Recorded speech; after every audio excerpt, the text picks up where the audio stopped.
સૌથી મોટી જાહેરાતો આજે બજેટમાં કરવામાં આવી છે અને જે અપેક્ષિત હતું, જેની આશા તમામ લોકો રાખીને બેઠા હતા, તેવી જાહેરાત આ બજેટમાં કરવામાં આવી છે. કારણ કે મધ્યમ વર્ગ માટે સૌથી મોટી જાહેરાત છે. જેમની આવક પહેલા વાર્ષિક 2.5 લાખ હતી, તેમને ટેક્સમાંથી રાહત મળતી હતી, તે આવકનો સ્લેબ વધાર્યો છે, સીધો બમણો કરી દેવાયો છે. 2.5ની જગ્યાએ 5 લાખ જેઓ વાર્ષિક કમાતા હશે તેમને કોઈ ટેક્સ નહીં ભરવો પડે. ઉપરાંત જો તેઓ સેવિંગ્સ કરતા હશે, ઇન્વેસ્ટમેન્ટ કરતા હશે, તો 6.5 લાખ રૂપિયા સુધી તેમનું ઇન્વેસ્ટમેન્ટ હશે તો તેમને કોઈ પ્રકારનો ટેક્સ નહીં ભરવો પડે. ટીડીએસ જે પહેલા 10,000 સુધી તમારી ઇન્ટરેસ્ટની આવક હોય તો ટીડીએસ ભરવો પડતો હતો, તે મર્યાદા વધારીને 40,000 કરી દેવાઈ છે. મતલબ કે તમે ફિક્સ ડિપોઝિટ કરી હોય અને તેનું તમને ઇન્ટરેસ્ટ 40,000 સુધી વાર્ષિક મળતું હોય તો તમારે કોઈ ટેક્સ તેના ઉપર નહીં ભરવો પડે. મતલબ કે ટીડીએસ મેળવવા માટે તમારે ઇન્કમ ટેક્સ રિટર્ન ફાઇલ નહીં કરવું પડે. આ તમામ પ્રકારની મોટી જાહેરાતો કરાઈ છે. ખેડૂતો માટે 75,000 કરોડ રૂપિયા ફાળવવામાં આવ્યા છે અને આ જાહેરાતો બાદ સેન્સેક્સમાં, શેર માર્કેટમાં પણ ઉછાળો ખાસો એવો જોવા મળ્યો છે. તે જ બાબત ઉપર ચર્ચા કરીશું. ચર્ચા કરવા માટે અમારી સાથે કોંગ્રેસ તરફથી કૈલાશભાઈ ગઢવી છે, રાકેશ લાહોટી છે કે જેઓ આર્થિક બાબતોના નિષ્ણાત છે, તેઓ અમારી સાથે છે, અને ગૌરાંગ ભગત છે કે જેઓ મસ્કતી મહાજનના પ્રમુખ છે. તેમની સાથે ચર્ચા કરીશું. સૌથી પહેલા કૈલાશભાઈ, આપની પાસે આવવા માંગુ છું. જે માંગો હતી કોંગ્રેસની તે પૂરી કરી છે કેન્દ્ર સરકારે, શું કહેશો? એક માંગ ભારતના જનતાની પૂરી કરી છે. એ 5 લાખની આવક, જે મેં તમારા પ્રી બજેટ ચર્ચામાં કીધું 5 લાખ કરવી જોઈએ, કે આ 4 વર્ષ પહેલાનો કમિટમેન્ટ એમનો જુમલો એ સમયનો હતો, હવે સાચો પડ્યો છે. મુદ્દો એ નથી. મુદ્દો એ છે શું આ જુમલાઓ માટે વળી જુમલાની લાઈન ચાલુ કરવાની છે, કે આજ જે રીતે સરકારે 2 મુદ્દા સરકારે પોતાના બજેટ પોતે કીધા છે ને પછી એમાંથી ફરી ગયેલી છે. આજ 11,23,000 કરોડ રૂપિયા ખેડૂતોને દેવું છે, સરકારે પોતે સ્વીકાર્યો છે. અને પછી ખેડૂતો કે 500 રૂપિયા હર મહિને તમને આપીશ અને 75,000 કરોડ રૂપિયાનું ખાલી આયોજન કર્યું છે. એક બાજુ કોંગ્રેસ સમસ્ત દેશના ખેડૂતોને દેવા માફીની વાત કરી રહી છે અને એની જગ્યાએ 500 રૂપિયા હર મહિને આપવાની વાત કરી રહ્યા છે આ લોકો. એટલે ખેડૂતોને શું દશા થશે? એટલે આ બજેટ ખેડૂત વિરોધી છે. એના પછી સામાન્ય માનવીની વાત કરું, સામાન્ય માનવી ટેક્સ પેર માટે 5 લાખ સુધી એક્ઝેમ્પશન બરાબર, પણ 5 લાખની જગ્યાએ 7 લાખની આવક થાય તો 5 લાખમાં એક્ઝેમ્પશન લિમિટ એમને લાભ થશે કે નહીં એ ચોખવટ નથી કરી એમણે. પછી ડિફેન્સ પર જાઓ. ડિફેન્સમાં 3 લાખ કરોડનો વધારાની વાત કરી, પણ ગયા વર્ષે 4 લાખ કરોડનો બજેટનો ફાળવણી હતી, તો આ ફેરા કેટલા લાખ કરોડની ફાળવણી એ કહેતા નથી. 3 લાખ કરોડથી તો આવરી એક જુમલો થઈ શકે છે કે હમણાં ચૂંટણી આવી ગઈ ને એમને આ બધું ડિક્લેર કરવાનો ઓફિશિયલી જેવા જે પાર્લામેન્ટ નિયમ પ્રમાણે હક નહોતો, પણ એમણે કર્યું છે. એટલે એ એમનો ટેકનિકલ વળી એક જુમલો થઈ શકે છે. પણ મૂળ મુદ્દે સૌથી મોટી વાત, જે સમસ્ત દેશ બેરોજગારીથી પીડાઈ રહ્યો છે, એ સમસ્ત દેશ હમણાં જ બેરોજગારીના આંકડા આવ્યા છે, એમાં રોજગાર કેમ ક્રિએટ કરશે એના માટે પણ સરકારનો કોઈ આયોજન નથી. અને એક વાત વળી તમને કહું છું, સરકારે પોતે સ્વીકાર્યો કે દેશ મહામંદી તરફ આગળ વધી રહ્યો છે. એટલે જ જે બિલ્ડરોનો તૈયાર માલ ફ્લેટ પડ્યા અને એમાં નેશનલ રેન્ટ ઉપર ટેક્સ લાગતો હતો, 1 વર્ષ માટે માફી હતી, એ વધારે 2 વર્ષ કરી દીધો. સરકારે પોતે સ્વીકાર્યો કે દેશની પરિસ્થિતિ એવી છે જ્યાં મકાનો યા ઇન્ફ્રાસ્ટ્રક્ચર યા રિયલ એસ્ટેટને મંદી જબરજસ્ત છે, માલ વેચાઈ નહીં રહ્યો, લોકોના હાથમાં પૈસા નથી, એટલે 1 વર્ષ વધારે એક્સટેન્શન બિલ્ડરોને આપો. તો વ્યાપાર મોટા બિલ્ડરો બધા લાભ આપવાની કોશિશ કરી, પણ સામાન્ય માનવી ખેડૂતોનો શું? જી જરૂરથી. શું રાકેશભાઈ, સામાન્ય માનવી અને ખેડૂતોનું તેમના માટે સારી જાહેરાતો કહી શકાય આ બજેટમાં? મારા હિસાબથી મોદી ગવર્મેન્ટની આ ટર્મનું છેલ્લી ઓવર, આપણે ક્રિકેટની ભાષામાં વાત કરીએ તો આ છેલ્લી ઓવર કહી શકાય એવો પિરિયડ હતો અને એમાં જીતવા માટે એમને સિક્સરની જરૂર હતી. અને મારા હિસાબથી આ બાઉન્ડ્રી તો લગાવી જ છે, ચોક્કો હોય કે છક્કો હોય.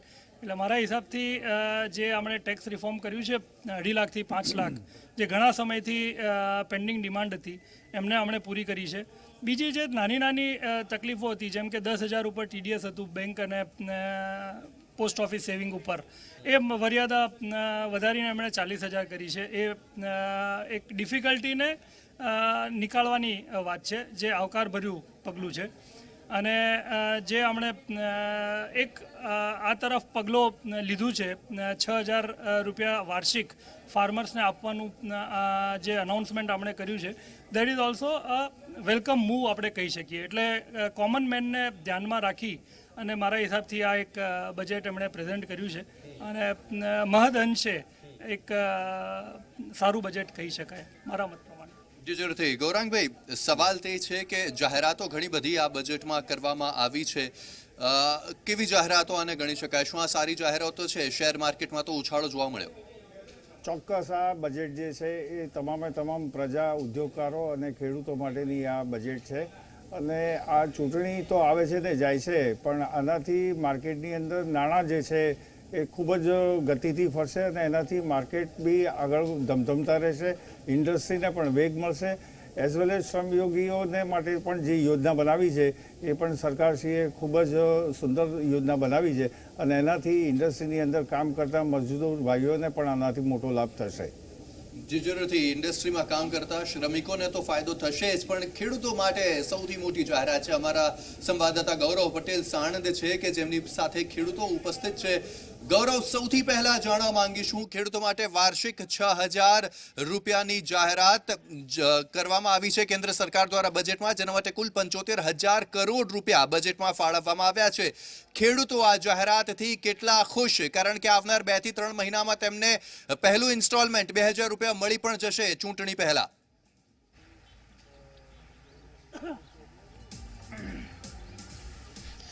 જી યસ, સીધા ખેડૂતો સાથે વાત કરવાનો પ્રયત્ન કરું છું. તમે જોઈ શકો છો કે આપણી સાથે ખેડૂતો જોડાયેલા છે. સરકારે 2022 સુધીમાં ખેડૂતોની આવક બમણી કરવાનું નક્કી કર્યું છે અને સાથે જ આ બજેટમાં એવી જાહેરાત કરી છે કે 6,002 હેક્ટર દીઠ પ્રતિ વર્ષ આપવાની જાહેરાત કરી છે. ખેડૂતોને પૂછ્યું શું ઈચ્છે છે, કઈ રીતે જોવે છે આ બજેટની જાહેરાતને, કઈ રીતે જોવો છો 6,000 રૂપિયા પ્રતિ વર્ષ 2 હેક્ટર દીઠ ખેડૂતના ખાતામાં સીધા? એક ખાલી લોભામણી લાલચ હોય એવું જ લાગે છે. 6,000 રૂપિયા ખેડૂતને 2 હેક્ટરે કંઈ થાય નહીં. એમને કરવા જેવું તો છે, જે ખેતીના ઓજારો છે એના ઉપર સબસિડી કરવી જોઈએ, એની ઉપરથી જીએસટી દૂર કરવો જોઈએ. એ બધું આ 6,000 ખેડૂતને કંઈ ના થાય. 2 હેક્ટર એટલે 2 હેક્ટરમાં શું ખેડૂતને 6,000 કોઈ સહાય ના કહેવાય મારી દ્રષ્ટિએ અને ખેડૂતની દ્રષ્ટિએ, હું જ કહું છું. સાથે સાથે વ્યાજ ઉપર જે હોય ખેડૂતે લોન લીધી અને વ્યાજ ઉપર પણ 5% રાહત આપી છે, કઈ રીતે જોવો છો? આમાં એવું છે કે 2 હેક્ટર જમીન તો બધા ખેડૂતો પાસે હોતી નથી. અમુક ખેડૂતો પાસે 1 હેક્ટર પણ હોય છે, એટલે એને મિનિમમ 3,000 રૂપિયા થાય. પણ અમારા વિસ્તારની અંદર એવું છે, અમારે 4 સિઝનથી ફેલ થાય છે. એટલે જો અમારા ફતેવાડી વિસ્તારમાં જો પાણીનું સગવડ થાય અને નર્મદા નિગમની અંદર સમાવેશ થાય તો અમારો ખેડૂત સદ્ધર જ છે. કઈ રીતે જોવો સરકારની બજેટની જાહેરાત 6,000 રૂપિયા પ્રતિ વર્ષ? અમારે બજેટની કોઈ જરૂર નથી. અમારે નર્મદા નિગમમાંથી અમને પાણી આપે નર્મદાનું, એ જ મહત્વનું છે, બીજી કોઈ જરૂર નથી. સહાયને કઈ રીતે જો 6,000 રૂપિયાની સહાય 6,000 રૂપિયા ખરેખર તો બહુ ઓછી છે. હેક્ટર દીઠ 20,000 રૂપિયા સહાય કરે તો કંઈક ખેડૂતને લક્ષી રહે. ના કર્યું એ ના બનતું હોય સરકારથી તો 5 લાખ રૂપિયા સુધીની ખેડૂતને લોન આપવાનું આવે વગર વ્યાજે લાંબી મુદત સુધી, તો ખેડૂતને કંઈક ફાયદો થાય. આમાં કોઈ લોભામણી લાલચ એવું લાગી રહ્યું છે.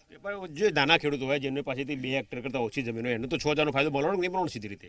એનો ફાયદો મળવાનો, પણ એથી વધારો હોય એ ખેડૂતનો તો 2 હેક્ટર જમીનથી વધારો હોય એ ખેડૂતનો તો આમાં તો 6,000થી બીજા ઉપરની જમીનમાં તો કોઈ લાભ મળવાનો નથી. એવું નહીં. તમે શું માનો છો બજેટના સરકારને?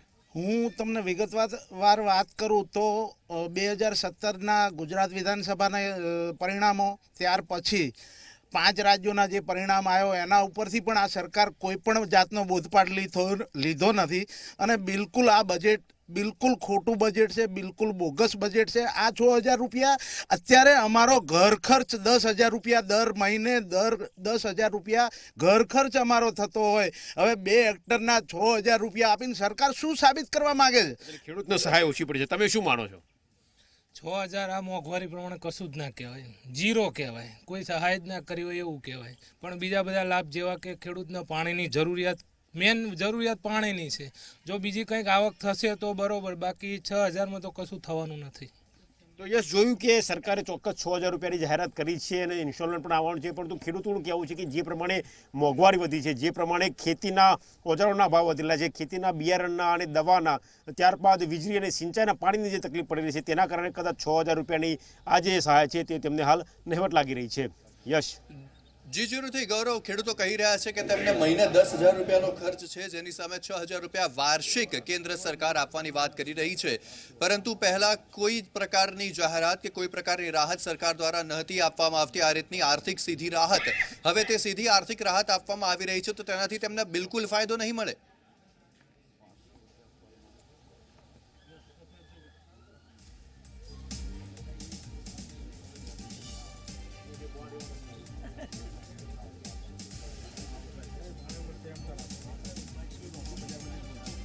જી ગૌરવ.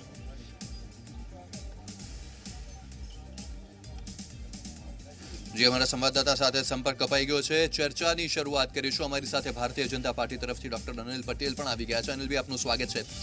સવાલ તે છે કે જાહેરાત તો કરી વાર્ષિક 6,000 રૂપિયાની સહાય માટે કેન્દ્ર સરકારે 75,000 કરોડ રૂપિયા પણ તેના માટે ફાળવ્યા. પણ સવાલ ખેડૂતો ઉઠાવી રહ્યા છે કે અમારો મહિને ભાઈ ખર્ચો 10,000 છે, 6,000માં શું થશે, એ પણ વાર્ષિક. એ જો સરકારની જવાબદારી એ જરૂરિયાતમંદ લોકો જે છે, જે ડિપ્રાઇવ્ડ પીપલ છે, એના માટેની સરકારની જવાબદારી હોય છે.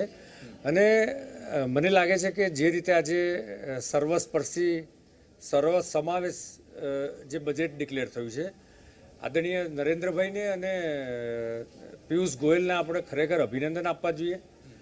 સમાજના એક વર્ગને આ બજેટમાં કંઈક ને કંઈક સ્પર્શ થાય છે અને સમાજના એક વર્ગને જોડ્યો છે.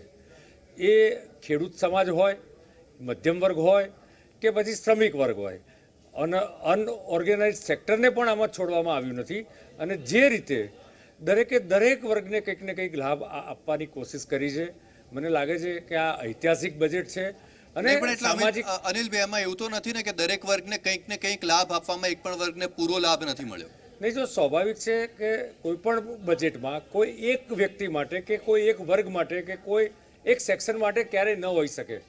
પરંતુ જે રીતે નરેન્દ્રભાઈના નેતૃત્વમાં આ 5મું બજેટ છે અને જે રીતે સાતત્યપૂર્ણ બજેટ આપવામાં આવ્યું છે, આપણે જ ગઈ વખતે આપણા સ્ટુડિયોમાં ચર્ચા કરતા હતા કે ગયા વર્ષનું બજેટ એ ગ્રામીણ અર્થતંત્રને વિકાસ આપનારું બજેટ, એટલે ગામ, ગરીબ અને ખેડૂત, એની સાથે સાથે મધ્યમ વર્ગની પણ જે લાગણી અને અપેક્ષાઓ હતી, અને ખાસ કરીને જે ઈમાનદાર ટેક્સ પેયરની જે અપેક્ષાઓ હતી, અને નોટબંધી પછી જે રીતે ઈમાનદાર ટેક્સ પેયરે જે રીતે સરકારના નિર્ણયને સપોર્ટ કર્યો, અને ટેક્સ પેયરની સંખ્યા એટલે ઇન્કમ ટેક્સ રિટર્ન ભરવાની સંખ્યા જે રીતે ડબલ થઈ ગઈ, 6 કરોડ કરતાં પણ વધુ થઈ, એ બધા જ લોકોને એની એક તરફ જોઈએ તો એની ઓનેસ્ટીનું ઇનામ મળ્યું હોય એવું મને લાગે છે.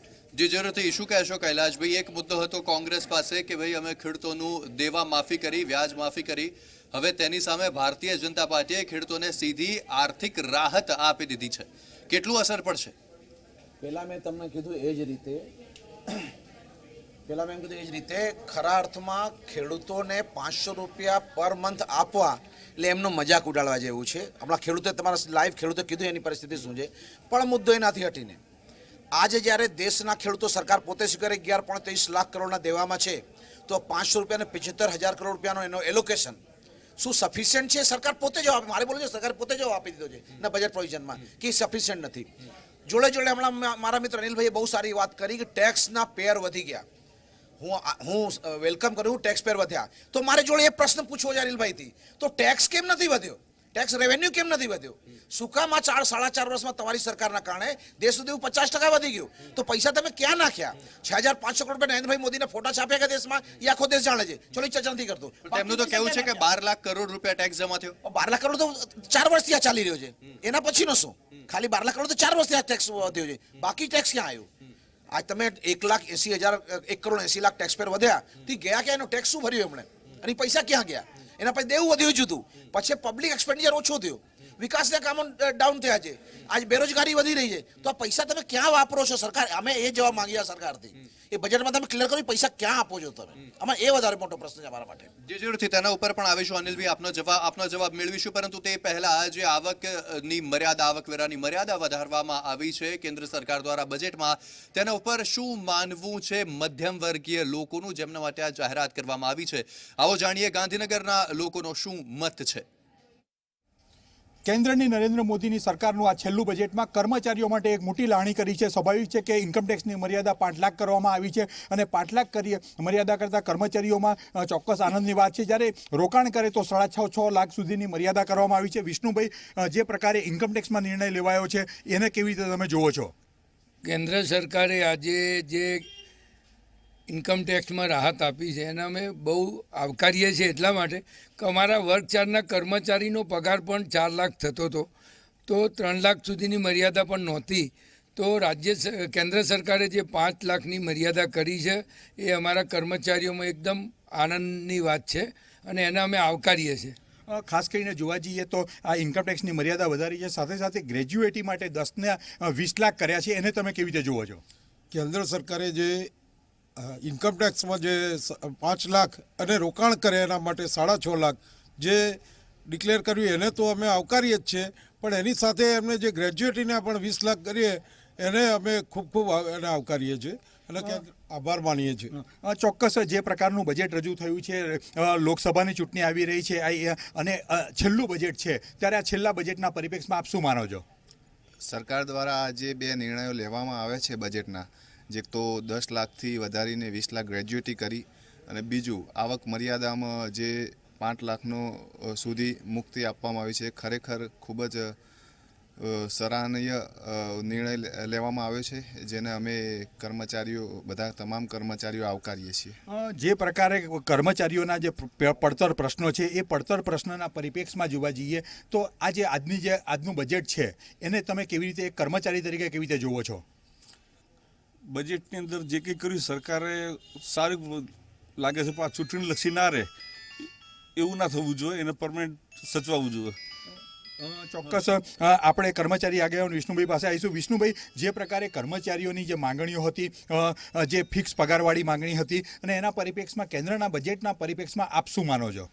કેન્દ્રએ જે બજેટ કર્યું પણ જે ફિક્સ પગાર અને આઉટસોર્સિંગની છે એ માગણી અને જૂની પેન્શન યોજના, એ તો કેન્દ્રના કર્મચારીઓ આજે પણ અનશન પર છે, એટલે કેન્દ્રની સરકારે એને નિર્ણય કરવો જોઈએ એવી અમારી લાગણી અને માગણી છે. ચોક્કસ કર્મચારીઓમાં ઇન્કમટેક્સની જે મર્યાદા વધારી છે એનાથી એક આનંદનો વાત ચોક્કસ થઈ છે અને લોકસભાની ચૂંટણીઓ પહેલાંનું આ બજેટ છે, એટલે કર્મચારીઓની લાગણી એ છે કે માત્ર લોકસભા ચૂંટણી પૂરતું આ સીમિત બજેટ ન બની રહે. તો મધ્યમ વર્ગીય લોકોનું તો કહેવું છે કે તેમને ખાસી રાહત મળશે આ બજેટના કારણે, કારણ કે તેમની જે આવકવેરાની મર્યાદા હતી તે વધારવામાં આવી છે, ડબલ કરી દેવામાં આવી છે. પણ અનિલભાઈ, આપની પાસે આવવા માંગુ છું. જે વાત કૈલાશભાઈએ કરી હતી કે કહેવું છે નાણામંત્રીનું કે 12 લાખ કરોડ રૂપિયા આવક થઈ છે જીએસટીના કારણે, પણ તે ફોડ નથી પાડ્યો કે જીએસટી પહેલા શું આવક થતી હતી ટેક્સમાંથી અને હવે 12 લાખ કરોડ થાય છે. તો તે બાબતે જો તમે થોડો ઘણો પ્રકાશ પાડી શકો. પિયુષ ગોયલજીએ એવું કીધું કે જાન્યુઆરી મહિનામાં જીએસટીનું કલેક્શન 1,03,000 કરોડ જેટલું થયું છે. એટલે દર મહિને જે સરકારે જ્યારે જીએસટી ચાલુ કર્યો ત્યારે જે પ્રકારના એમના એસ્ટિમેટ હતા એ 80,000થી 90,000 કરોડના હતા, એના બદલે 1 લાખ કરતાં વધુ કરોડ રૂપિયા જીએસટીનું કલેક્શન થાય છે. અને જે રીતે સરકારે આ ટેક્સ રિફોર્મ કર્યું છે એ જ સરકારનું સૌથી બેસ્ટ પરફોર્મન્સ છે એવું બતાવી રહ્યું છે. મારા મિત્ર કૈલાશભાઈ હમણાં એમની વાતમાં જે અલગ અલગ વાત કરતા હતા, મને લાગે છે કે જે રીતે કિસાનો માટે પણ સરકારે દર ક્વાર્ટરમાં 2,000 રૂપિયા ડાયરેક્ટ એમના ખાતામાં આપવા માટેની જે યોજના જાહેર કરી, કિસાન સન્માન નિધિ, કદાચ આને ઐતિહાસિક પગલું જ ગણાય, એટલા માટે કે કોંગ્રેસના આટલા વર્ષના શાસનમાં કિસાનો માટે ક્યારેય વિચાર કર્યો નથી. ઇવન સ્વામિનાથન કમિટી 2004માં ફોર્મ થઈ હતી, 2006 પહેલાં એનો ફાઇનલ રિપોર્ટ આવ્યો. આમ તો 3 રિપોર્ટ આવ્યા હતા. 2014 સુધી આ એ જ કોંગ્રેસ હતી, એ જ રાહુલ ગાંધીનું રિમોટ કંટ્રોલ હતું, છતાં પણ એક સારામાં સારા પ્રખર અર્થશાસ્ત્રી એ સ્વામિનાથન કમિટીનો અમલ કરી શક્યા નહીં.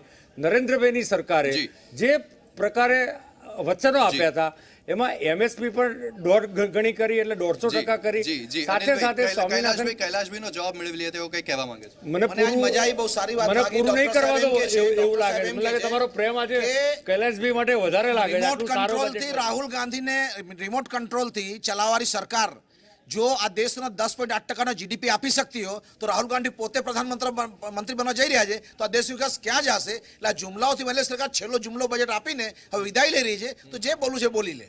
જી બોલો અનિલભાઈ, શું કહેતા હતા? મને એવું લાગે છે કે કૈલાશભાઈ તો પોતે ચાર્ટર્ડ એકાઉન્ટન્ટ છે અને 2014 વખતે જ્યારે સરકાર છોડી એ વખતે કેટલો જીડીપી હતો એમને કદાચ ધ્યાન હશે. સાથે સાથે એ વખતે ફિસ્કલ ડેફિસિટની સ્થિતિ જે હતી 4.8%, એમાંથી આ સરકાર એના ફાઇનાન્શિયલ ડિસિપ્લિનના કારણે જે પ્રકારે કરકસરયુક્ત વહીવટ કર્યો છે એના કારણે ગરીબો માટેની જે લોક કલ્યાણની યોજનાઓ છે એ સતત 4-4.5 વર્ષથી એનો અમલ થઈ રહ્યો છે. સાથે સાથે ફિસ્કલ ડેફિસિટ પણ કન્સ્ટન્ટ 3.4% થઈ છે. એટલા માટે રહી, આમ તો 3%ની અંદર જાય એવી સ્થિતિ હતી, પરંતુ ગરીબ માણસો માટે જે રીતે આરોગ્યની આયુષ્યમાન ભારતની યોજના લાયા અને ખેડૂતોને જે રીતે 75,000 કરોડનો લાભ ચાલુ વર્ષમાં જ પ્રથમ ક્વાર્ટર્સથી ચાલુ થવાનો છે. એટલે ડિસેમ્બર મહિનાથી ચાલુ 2 થી 3 યોજના એવી છે કે જે ડિસેમ્બર મહિનાથી એનો અમલ એના લાભાર્થીને થવાનો છે. એટલા માટે ફિસ્કલ ડેફિસિટ 3.4% પરંતુ 4.8 જો એને તમે કોઈ પણ બજેટને ચૂંટણી સાથે જોડવું હોય તો 100% જોડી શકાય. કારણ કે દર વર્ષે દેશમાં 5 થી 7 રાજ્યોની મોટા રાજ્યોની પણ ચૂંટણીઓ આવતી હોય છે. પણ એટલું હું નિશ્ચિત કહીશ કે નરેન્દ્રભાઈના શાસનમાં ગુજરાતમાં પણ છેલ્લા 13-14 વર્ષમાં સીએમ હતા ત્યારે પણ ક્યારેય એમણે ચૂંટણીને કે વોટ બેંકને લક્ષ્યમાં રાખીને કોઈ નિર્ણય લીધા નથી. અને એ ફાઇનાન્શિયલ ડિસિપ્લિન માટે તો ગુજરાતનું બજેટ નરેન્દ્રભાઈના નેતૃત્વ વખતે, ત્યારબાદ આનંદીબેન અને અત્યારે વિજયભાઈના નેતૃત્વમાં પણ પુરાતવાળું બજેટ રહ્યું છે અને ફાઇનાન્શિયલ ડિસિપ્લિન માટે એ વખણાયું છે. કારણ કે સૌથી વધારે કરકસરયુક્ત વહીવટ જો કોઈ આપતું હોય તો એ ભારતીય જનતા પાર્ટીની સરકાર આપે છે. કારણ કે એમાં કોઈ પ્રકારનો ભ્રષ્ટાચાર થતો નથી. જરૂરથી ગ્રેજ્યુએટીની પણ મર્યાદા ડબલ કરવામાં આવી છે, 10 લાખથી 20 લાખ કરી દેવામાં આવી છે. તે બાબતે ગાંધીનગરના લોકોનું શું માનવું છે, શું કહી રહી છે ગાંધીનગરની જનતા, જણાવશે અમારા સહયોગી હિતલ પારેખ. કેન્દ્રની નરેન્દ્ર મોદીની સરકારે આજે એનું અંતિમ બજેટ રજૂ કર્યું છે. આ એન્ટ્રીમ બજેટના કારણે સ્વાભાવિક છે કે જે પ્રકારની જોગવાઈઓ કરવામાં આવી છે, ગ્રેજ્યુએટીની જે 10 લાખની હતી એને 20 લાખ કરાઈ છે. આપણી સાથે કર્મચારી આગેવાનો જોડાયા છે. એ કર્મચારી આગેવાનોને પૂછીશું કે આ કેન્દ્રનું જે આજે બજેટ રજૂ થયું, વિષ્ણુભાઈ, આ બજેટને તમે પ્રથમ દ્રષ્ટિએ કેવી રીતે જોશો કર્મચારી તરીકે? કેન્દ્ર સરકારે જે જોગવાઈ કરી છે એને તો આવકારીએ છીએ, પણ એની સાથે સાથે કેન્દ્ર સરકાર આઉટસોર્સિંગ અને ફિક્સ પગારના કર્મચારીઓને પૂરું વેતન આપવાની અને જ્યારથી નિમણૂક આપે ત્યારથી જ એમને નિમણૂકનો સળંગ ગાળો ગણવાની સત્વરે જાહેરાત કરવી જોઈએ અને એ લોકોને જે એરિયર્સ આપવાનું છે એની ખાસ જોગવાઈ કરવી જોઈએ.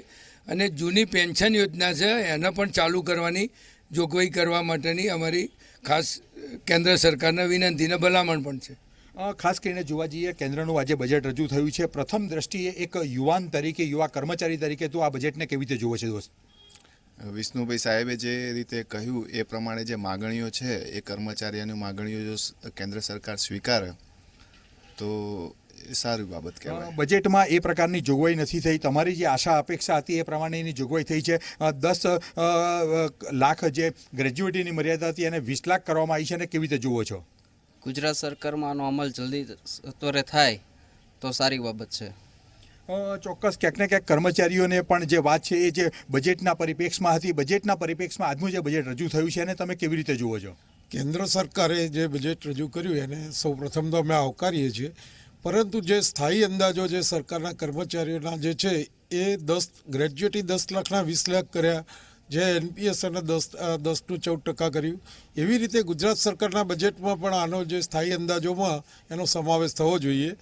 આના ઉપરાંત તમારે છઠ્ઠા પગાર પંચના જે ભથ્થાઓ છે એ છઠ્ઠા પગાર પંચ મુજબ અપાય છે, જે કેન્દ્રમાં 7મા પગાર પંચ પ્રમાણે અપાય છે તે રીતે અમને પણ આપવામાં આવે અને એની પણ જોગવાઈ ગુજરાત સરકારના બજેટમાં થવી જોઈએ એવી અમારી વિનંતી છે. ચોક્કસ કર્મચારીઓમાં જે રીતે જોવા જઈએ તો જે 10 લાખની મર્યાદા 20 લાખ કરવામાં આવી છે તેને આવકાર આપવામાં આવ્યો છે. ખાસ કરીને જોવા જઈએ તો આ બજેટમાં ખેડૂતો માટે પણ ખાસ પ્રાવધાન કરવામાં આવ્યું છે. એક કર્મચારી તમે છો, પણ ક્યાંક ને ક્યાંક ગામડા સાથે ભારત દેશ જોડાયેલો છે. તમે એને કેવી રીતે જુઓ છો? આપણો દેશ ખેતી પ્રધાન દેશ છે. ખેડૂતોની હાલત ગંભીર છે. વચ્ચે વચેટિયાઓને કાઢી નાખીને ખેડૂત ડાયરેક્ટ સેલિંગ કરી શકે એવી સરકારે વ્યવસ્થા કરવી જોઈએ, જેમાં સરકારનું સારું દેખાશે અને ખેડૂતોને લાભ મળશે. ચોક્કસ ક્યાંક ને ક્યાંક કર્મચારીઓ જે પ્રકારે કર્મચારીઓ માટેની જોગવાઈ છે એને આવકાર આપવામાં આવ્યો છે, પણ ક્યાંક ને ક્યાંક કર્મચારીઓને જે મૂળભૂત પ્રશ્ન છે એ હજુ આમાં ઉકેલાયા નથી એવી લાગણી કર્મચારીઓ દ્વારા વ્યક્ત કરવામાં આવી રહી છે. જી, તો આ ગાંધીનગરના લોકોનો મત. રાજકોટના લોકો શું માની રહ્યા છે? કારણ કે ખેડૂતો માટે જે જાહેરાતો કરવામાં આવી છે તેની સીધી અસર ત્યાં પડશે. મત્સ્યોદ્યોગ, પશુપાલન સાથે જે લોકો જોડાયેલા છે તેમને પણ તેનો સીધો લાભ મળશે. શું માનવું છે રાજકોટના, સૌરાષ્ટ્રના લોકોનું? આવો જાણીએ અમારા સંવાદદાતા રક્ષિત થકી. કેન્દ્ર સરકાર દ્વારા નાણાકીય વર્ષ 2019-20નું બજેટ છે તે રજૂ કરવામાં આવ્યું છે. મંત્રી પિયુષ ગોયલ દ્વારા છે તે આ બજેટને રજૂ કરવામાં આવ્યું છે. જે પ્રકારે લોકસભાની ચૂંટણી છે તે નજીક આવી રહી છે તેને લઈને અનેક નવી યોજનાઓની જાહેરાત કરાઈ છે. તો સાથોસાથ જે પ્રકારે જીએસટીનું જે પગલું જે સરકાર દ્વારા લેવાયું છે તેમને પણ આવકારવામાં આવ્યું છે. ટેક્સની અંદર પણ રાહત કરવામાં આવી છે. ખૂબ મોટી સફળતા કહી શકાય કે 5 લાખ સુધીની કરમુક્ત છે તે આ બજેટની અંદર કરવામાં આવી છે. નોકરિયાત વર્ગ માટે છે તે ફાયદાકારક બજેટ જાણવા મળી રહ્યું છે. આપણી સાથે રાજકોટની જનતા જોડાયેલી છે, તેમની પાસેથી આપણે જાણીશું કે તેઓ આ બજેટને કઈ રીતે જોવે છે. ખેડૂતો માટે પણ અનેક યોજનાઓ છે, પશુધન માટેની યોજના છે, ડિજિટલ માટેની યોજનાઓ છે. શું માનો છો બજેટ જે પ્રકારે રજૂ કરાયું છે? લોકસભાની ચૂંટણી પણ નજીક આવી રહી છે. 5 લાખ સુધી કર મુક્તિની પણ જાહેરાત છે કરાઈ છે. સૌથી મોટી વાત આ કહી શકાય. બજેટને કઈ રીતે જોવો છો?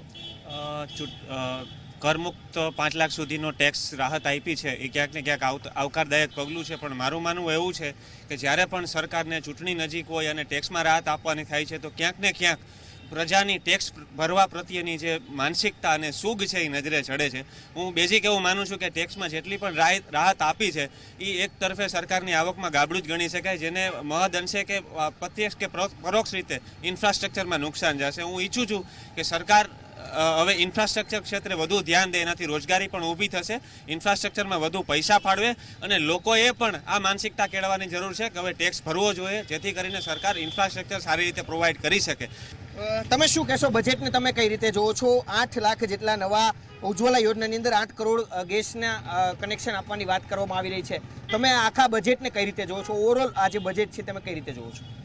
આ બજેટને હું ભલે ચૂંટણી નજીક છે પણ ચૂંટણી લક્ષી નહીં કહેતા. જેવી રીતે પિયુષ ગોયલ સાહેબે કીધું કે 10 વર્ષનો રોડમેપ તૈયાર કરેલો છે, લાંબા ગાળાની વાત કરેલી છે, વિઝન સાથેની વાત કરેલી છે, મધ્યમ વર્ગને, નાના વર્ગને અને વેપારી વર્ગને આવરી લેવાની વાત કરેલી છે, કિસાનોને આવરી લેવાની વાત કરેલી છે. કિસાનો માટે પેન્શન યોજના પહેલી વખત લગભગ મારા ધ્યાનમાં છે કે ભારત વર્ષની અંદર કિસાનોને પેન્શન મળશે એવી વાત કરવામાં આવેલી છે, જે કંઈક સરાહનીય છે. વેપારીઓ માટે વાત કરીએ તો જીએસટી એક ગૂંચવાડા જેવું લાગતું હતું શરૂઆતની તબક્કામાં, પણ અત્યારે સારી રીતે ઇમ્પ્લિમેન્ટ કરવામાં આવ્યું છે અને સાથે સાથે 40 લાખ જેવી મોટી રાહત આપી છે કે 40 લાખ સુધી તમારે જીએસટીની અંદર રાહત છે રજીસ્ટ્રેશન કરવામાં, અને 40 લાખ પછી 5 કરોડ સુધી જો તમારું ટર્નઓવર છે તો તમને ક્વાર્ટરલી રિટર્ન ભરવાની વાત છે. તો આ પણ ક્યાંક ને ક્યાંક વેપારીઓ માટે ખુશીની વાત છે. વેપારીઓ જીએસટીની પ્રત્યે એક લાગણી અનુભવ છે અને સારી રીતે આપણી જે ટેક્સેશનની પ્રક્રિયા છે એને આપણે લઈ આવી શકશું. ચોક્કસ યોજનાઓનો અમલ થાય તેવી વાત છે તે કરવામાં આવી રહી છે. બજેટને તમે કઈ રીતે જોવો છો? ઘણા બધા ક્ષેત્રને ધ્યાનમાં રાખીને આખું બજેટ તૈયાર કરાય હોવાનું પિયુષ ગોયલ દ્વારા જણાવવામાં આવ્યું છે. તે પોતે પણ સારા સીએ છે અને જે રીતે બજેટ આખું તૈયાર કરાયું છે તેમને દરેક લોકોને ધ્યાનમાં રાખીને બનાવવાની વાત કરે છે. તમે કઈ રીતે જોવો છો? આ બજેટને એક હું તો ઔપચારિક બજેટ ગણી શકું, કેમ કે હાલમાં ચૂંટણી જે લોકસભાની યોજાવા જઈ રહી છે તો આ 3 મહિના પૂરતું ક્યાંક ને ક્યાં ઔપચારિક બજેટ હોઈ શકે. બજેટમાં ઘણા બધા પાસાઓ છે, એ સારી વસ્તુઓ છે, નબળી વસ્તુઓ છે. ખાસ કરીને જોઈએ તો અત્યારે અર્થતંત્ર જેના ઉપર નિર્ભર થશે, ભવિષ્યમાં નિર્ભર થશે યુવાનો માટેની રોજગારીની તક. આ યુવાનો માટેની જે રોજગારીની તક છે એ વધારવા માટે જે ડેવલપમેન્ટ માટે પગલાં લેવા જોઈએ એ ક્યાંક ને ક્યાંક ગવર્મેન્ટ પાસે ઓછા લેવાના છે. ચોક્કસથી તો જે પ્રકારે આ જે બજેટ છે તેમને લોકો આવકારી તો રહ્યા છે, પરંતુ હજુ પણ લોકોની ક્યાંક આશા અને અપેક્ષા છે તે જોડાયેલી છે. જે પ્રકારે જીએસટીનો નિર્ણય છે તે સારો હોવાની વાત કરવામાં આવે છે, તો બીજી તરફ જે ઇન્કમ ટેક્સની અંદર જે 5 લાખ સુધીની જે મુક્તિ આપવામાં આવી છે તેને નાબૂદ કરવાની પણ માંગ છે તે રાજકોટના વાસીઓ છે તે કરવામાં રહ્યા છે. અને યુવાનોને સૌથી વધુ જે અત્યારે બેરોજગારનો આંકડો છે તે રોજગારમાં સમેટાઈ જાય તેવી પણ આશા અને અપેક્ષા છે તે રાજકોટની જનતા